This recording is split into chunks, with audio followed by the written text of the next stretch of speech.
Now, while this law prohibits texting while driving, you can still use hands-free calling, navigational apps such as Google Maps, and even music apps like Apple Music. Thanks, Brandon.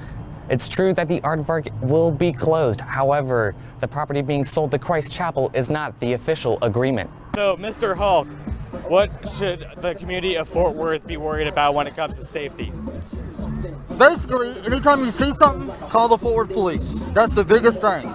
Whenever, we'd rather you call us and it be nothing than you not call us and it be something. That's the biggest thing I can emphasize. Drivers beware. Texas banned texting and driving earlier this month, making it illegal to send, read, and receive text messages while behind the wheel. The main concern for the law was not the citation aspect or the traffic stops, but more general safety. According to the police and the Texas Department of Transportation, at least 109,000 traffic crashes involved distracted driving, which texting is one of the more common causes of it.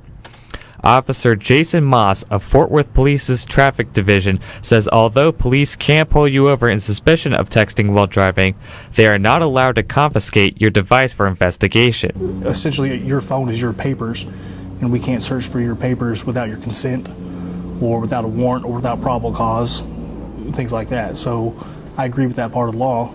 Now, while this law prohibits texting while driving, you can still use hands-free calling, navigational apps such as Google Maps, and even music apps like Apple Music. Around TCU's campus, some students did admit to using their phones while driving, but they say texting while driving is not the safest idea and not to text while you're operating your vehicle. I think that a lot of people text and drive just because we always look at our phones, but I try not to look at my phone just because I know it's a safety hazard. Most of the time a text just isn't that pressing, so you can wait like 5 minutes to send it. I think that it's good that it's a law that people shouldn't, because then they'll be less likely to do it. Whether or not you're using your phone while you drive, it's best to keep your eyes on the road and not on your screen. Hunter Geisel, TCU News Now. Well, I'd love to see the university thrive. I would love it to continue to see it thrive as I think it has over the last several years. If Chancellor Boschini is the face of TCU, then this important individual is the brain who works behind the scenes on campus. That person is no other than Mark Johnson, chairman of the Board of Trustees. Elected earlier this year, Johnson already has a positive vision for the university during the next 6 years during his term as chairman, which will be achieved through TCU's strategic plan. It's going to be about striving, as we always have, for excellence in academics, excellence in athletics, and focusing on areas that become areas of priority in that strategic plan. One of the priority areas is the university's endowment. Faculty and administration met earlier this month to go over how the endowment will be accessed and used as TCU's academic reputation rises.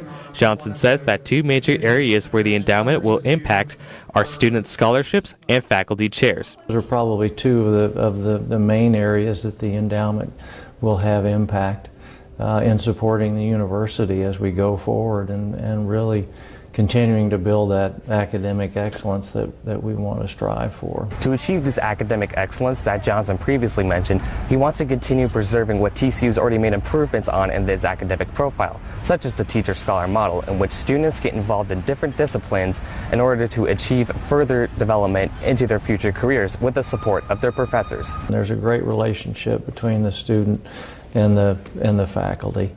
And that's a relationship, thinking about what I'd like to see for TCU is that's another thing, that continuation of where the students have great interaction with their faculty.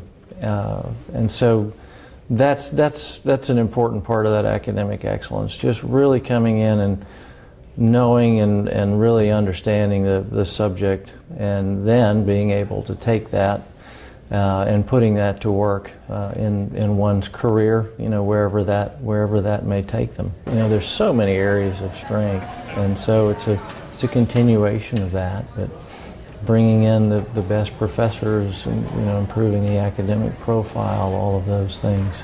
Preserving what's worked so well and just improving on that is how I look at that. Like academics, athletic excellence is another part of Johnson's vision, since TCU is a small school that competes in a Power 5 conference. The combination of a school this size with the athletics at such a high level, there aren't many schools in the country that have that, and I think it makes TCU very unique.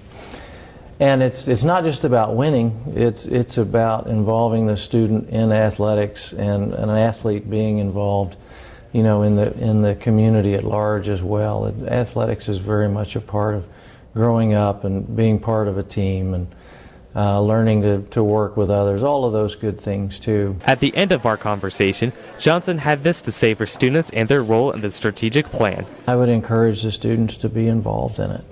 Get involved as much as you can. I know it's busy studying and that takes up most everyone's time, and it should, but to be involved at that level would be really exciting. To know you have input into what ultimately happens here is great. Being part of that process is wonderful.